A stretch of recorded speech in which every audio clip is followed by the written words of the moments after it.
A family celebrates after an amazing recovery. How a woman becomes a poster child and her husband a rock of faith. It's just been an incredible journey. Now, an Action News Primetime with John Pruett. Good evening. This is a season to celebrate faith, and tonight we have the story of a miraculous journey that might not have been possible without unshakable faith. Motorists crossing the state line into Georgia spot an intriguing billboard, a billboard promoting a website called JesusHealMyWife.com. That wife is Patsy Trapoto. Well, Patsy, how are you doing? I'm doing good, very good. Almost 2 years. Very few people come back from this sort of encephalitis to make the recovery you have. Yes. Who gets the credit? God. Patsy and her husband Ron believe God miraculously healed her from a rare brain infection called herpes simplex encephalitis. This virus lives dormantly, hibernates in the nervous system, and at times of either stress or a compromised immune system, it will travel out, usually to the surface, causing a cold sore, but in rare cases will actually travel centrally and in unusual circumstances get into the brain, infect the brain, and cause what we call encephalitis. When you have a case like this, what is your general prognosis?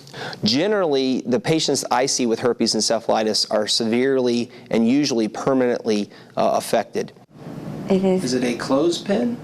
Dr. Daryl Kalin is the medical director for the Brain Injury Program at the Shepherd Center in Atlanta. Safety pin. Safety pin, very good. Safety pin, that's what it's called. He knows Patsy's come a long way from their first meeting. She had virtually no memory, had no idea of where she was, what she was doing, or what had happened to her.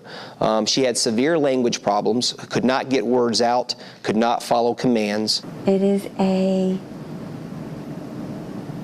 it is rubber band. Very good. It's a rubber band. Very good. With a 90 to 95% recovery, Patsy continues to work on her speech. Wrist clock. No. How remarkable is her recovery? I will say that their faith played a big part of that. Patsy is not just a small miracle, but a big one, given that she's probably got the best recovery that I've ever seen with somebody with her disorder. Patsy's story begins 2 years ago on a trip to Chattanooga to see her granddaughter's cheerleading competition.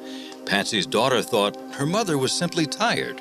So then all of a sudden we're getting ready to go downstairs and eat breakfast, and she's starting to put her eyeshadow on her cheeks.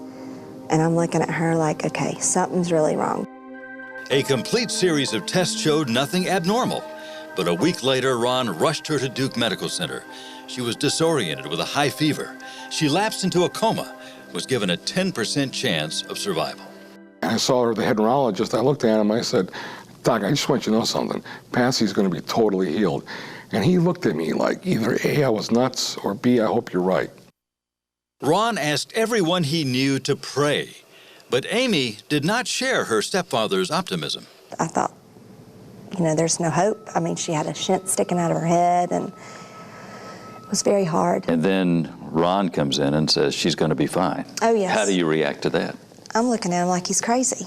I think he's nuts. I'm like, okay, I know that you're hopeful, and I know that you put a lot of trust into God, and I know everyone else has, but I just don't see how she's going to kick this. Ron had so much faith that he bought a new car for Patsy while she was in that coma, a car she wouldn't drive until a year later. People were saying I was going to die when he first bought it. And he told them, no. And you know what? That January, I was the one that picked him up, and I was the one that drove it home. And I've been driving ever since. I can drive so well. I can drive better than before I was sick. Really? Yes. Patsy has returned to paying bills at her husband's business. An amazing feat in that she had to relearn math and even her ABCs. She's had to learn to speak. She's had to learn to read, write, drive, walk, exercise. Basically, she's had to learn to do it all over again. Patsy also relearned the simplest of chores. She didn't even recognize her own house, her own belongings. I would sit there and I would just look through whole drawers, different drawers, to see what was there. I'm thinking, oh, that's right, I remember, that's mine, that's mine. And I guess that happened a lot. I mean, what about your grandchildren? Did you remember them? At first I didn't. I had to remember all of them, I think. Stir the shrimp. Savannah was the oldest grandchild and most affected by her grandmother's illness. She'll be better. She's getting a lot better now. I'd say I love her so much. You love your grandma. What did your mom tell you when your grandmother got sick? She said she'll be fine. She'll just get better. But it's hard. Yeah. It made you sad. Yeah. My grandmother's here to tell everyone about what has happened with her brain. Today, Savannah is beyond proud. She brought her grandmother as a living show and tell exhibit. They're studying the brain at the Darlington School. There's a billboard of you on my way to school. How many are there? There's 5. Oh, 5. And when I was in my coma, they had 10,000 at one time praying for me. And I think all the miracles these people praying to God has made me okay. Patsy has become the poster girl for healing. We went on a trip to the Georgia Aquarium, a field trip, and we passed a billboard, and I told everyone in the school bus, that's my grandmother on that billboard. And people were saying, no, that's not. I said, yes, that is. That's my grandmother. When doctors cautioned Ron last year that Patsy probably wouldn't fully recover, he took another very public leap of faith, buying billboards across Georgia. What has been the effect of all these billboards? I think it's given people hope. I think that when I read some of the emails that come in, and it encourages people and knows that God is still in the healing business and that he's still working miracles. The billboard sparked hundreds of people to blog their own inspirational stories on Patsy's website. How are you? How you doing? Good to meet you. Good to meet you. Susan and Fred Minko met the Trapotos through the website. But you're ready to get better, right? Oh, yeah, I'm ready to get healed, brother. Amen, amen. Fred is recovering from the same illness as Patsy, so the Trapotos flew these complete strangers to Atlanta so they could meet with Patsy's doctor. It's got to take somebody special to understand what you're going through, and they've been there. The Trapotos share their story wherever they can. Every Thanksgiving, they host what they call a Night of Hope, providing a meal for the homeless along with a new coat. And you have to hope and think that Patsy's story will inspire so many of these people. Yeah, and it's worth, if that happens, then it's worth going through it. Then there's a reason. And I think that there was a purpose in this. And obviously, Patsy and I never knew going into this that there was, but really looking back at it, there's definitely a reason for this. I mean, God's the one that did the healing. I was the one that just got out there and let everybody know. Patsy plans to continue her recovery by returning to speech therapy early next year. Next on Small Miracles. I have really missed you.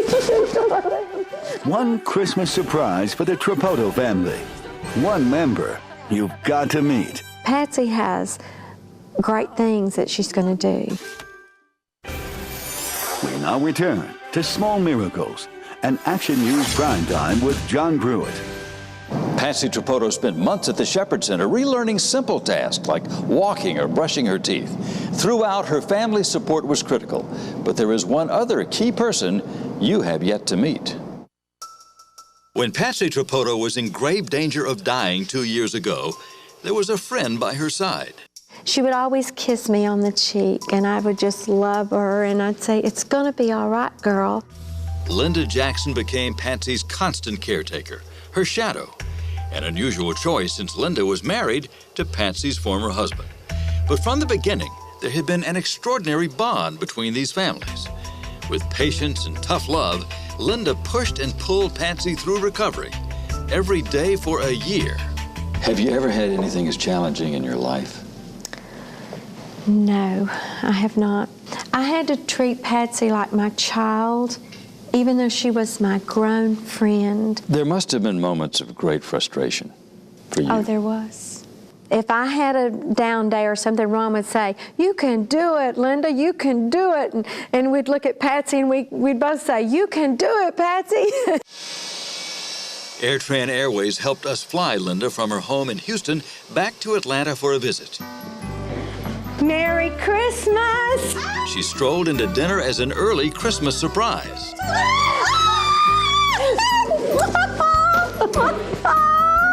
you go? Glad you're here.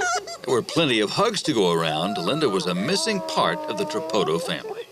I've missed you. I really missed you too. I have missed you too. It is just. You're my angel. How has your relationship with Patsy changed? Oh, it's remarkable.